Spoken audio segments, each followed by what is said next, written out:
Thank you for staying with us on the Joy News Prime. Now time for the sport. We have some football politics. We have some news from Asante Kotoko as they head to Africa, and also some updates on the football transfers as we get ready for that transfer countdown show in 28 hours here with us, the Joy Sports team. I'm Gary Al Smith. Thank you for your time. We begin first with Ghana football politics. And as you know, in a couple of months, hopefully, we'll be heading towards the GFA elections as we normalize football. And veteran football administrator Kudjo Fiano is still speaking. He says he wants to sanitize the game in the country and win back supporters to match venues. The game, which used to be the passion of the nation, has been the subject of a lot of controversy, and there have been a lot of corrupt practices in almost all its facets. Kudjo Fiano, who is the chairman of the Ghana League Clubs Association, wants to be the president of the GFA. I think I announced my interest last week, Friday, that I am not putting my team together. I'm working on my vision for Ghana. Oh, you wait. Definitely, I'm going to do a big lunch where all of you will be invited, where I'll roll out my vision for Ghana football. As I'm saying, we want those who are investing in football to reap from the investments. We should sanitize the game. Make sure that we get the people back to the stadium. We shouldn't be, our team that qualify for Africa shouldn't just go and roll through and come back home. And we want to see the days of the Accra House of Folk, the day House of Folk and Kotoko played in the Confederation Cup finals. Yes, so that is what we are all looking for. So at the appropriate time, as we speak, we've said in this interview, we haven't even been told the roadmap yet, but we have to get ourselves ready for that day. So I'm working on my team and my vision. I'll just sum it by saying that my vision is to bring sanity into the game, let people have that trust. So Kudjo Fiano is one of about 8 that we know want to stand to become the next president of the Ghana Football Association. Off the top of my head, there's George Efrie, there's Kudjo Fiano himself, there's Fred Papo, who you've heard on this station, there's Alaji Grunsa, there's Nanaya Frimpong of Far Rangers, and 2 others as well. Meanwhile, in receive a financial bailout of $150,000 from the government of Ghana, and that is for reaching the group stages of the 2018-19 CAF Confederations Cup. Now, this follows an announcement by the Sports Ministry that the state will financially support clubs in Africa. And in reaction, Communications Director of the club, Safuduku, has hailed the development. Obviously, it's very, very refreshing news. It's timely, a morale booster, and of course, a huge financial relief to the club. Because in February alone, this month, or next month, we'll be making 3 trips outside Ghana. And you know the huge financial obligations involved in even making 1 trip. So this gesture, as you say, from government is a welcoming one. Support is coming. Support has come from government, and money is huge. You definitely would have to do something to ensure that the money given you will not just go waste. Well, yes, it's an indication that the government of Ghana, and for that matter, the nation as a whole, has recognized the good work that we are doing. And therefore, the expectation is that we should do better moving forward.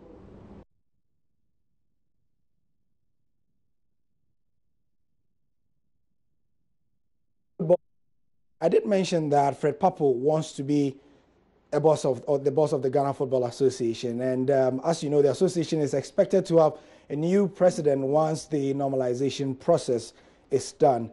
Someone is bigging Fred Papo up as a candidate, and it's Shrebo this time. You mentioned it. Fred Papo is there. Who is prompting? I've dealt with Fred. And he's one man. If he's red, he's red. If he's not happy about it, he'll walk off. Trust me. He was the vice president of the FA.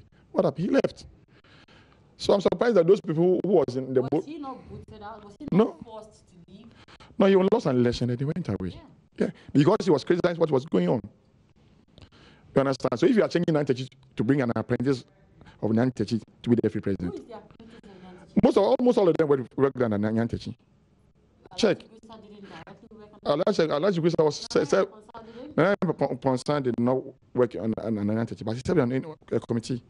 Alhaji Kwisa was under the juvenile committee. They all worked on Nyantakyi. That's what I'm saying. That if we want a duplicate of Nyantakyi, then let's take the original. Fred Papo, the Fred Papo I know, doesn't take, sorry to say, nonsense. And that's what we need for Ghana football. That's what I can say. But Nyantakyi came in and he wasn't taking nonsense from anybody. Nyantakyi took a lot of nonsense from a lot of people.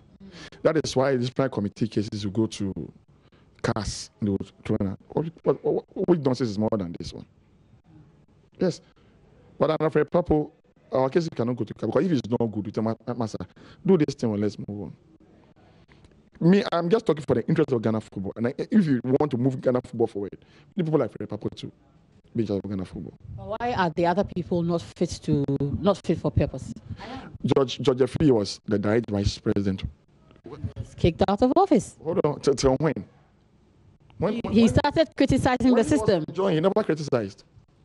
And when Prepapo left Nyantakyi, he never said a word against Nyantakyi. True or false?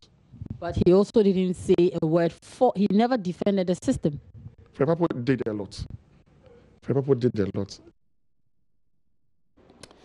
So, in 28 hours, we'll be having the transfer countdown show, and as if right on cue, we're having some interesting transfer news that are coming in. Top of them is that Denis Suarez from Barcelona has completed his loan from the Catalans to Arsenal for the remainder of the season, and that has been confirmed by the Spanish club themselves. Arsenal, who will take on the 25-year-old midfielder's salary in full, will have an option to make the deal permanent. That will be in the summer, although that is non-compulsory. And Barcelona have protected the value of their player by extending his contract by 12 months until June 2021, so that if he were to return to them at the end of the season, he would not then enter the final year on his deal. Finishing off, and Lyon president Jean-Michel Aulas has insisted that he would be interested in bringing Olivier Giroud back to Ligue 1, but only in the summer.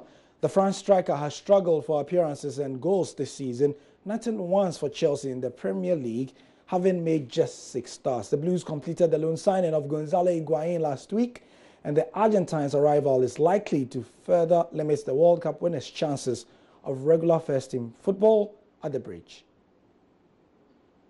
And finally, could Milan scupper the Gunners' move for Yannick Carrasco? That's a big question, and we might not see Yannick on the streets of London. And according to several paper sources in Italy, the Milan have come steaming into the picture, which must be an annoyance for Arsenal. If you want more of these and, the finishing part of the transfer deadline day, the final hours, 10 to 12 is when you should be with us tomorrow, because myself and the entire Joy Sports team will be giving you on Joy Prime on this channel and on Joy 99.7 FM. That's the sport for now. I'm Gary.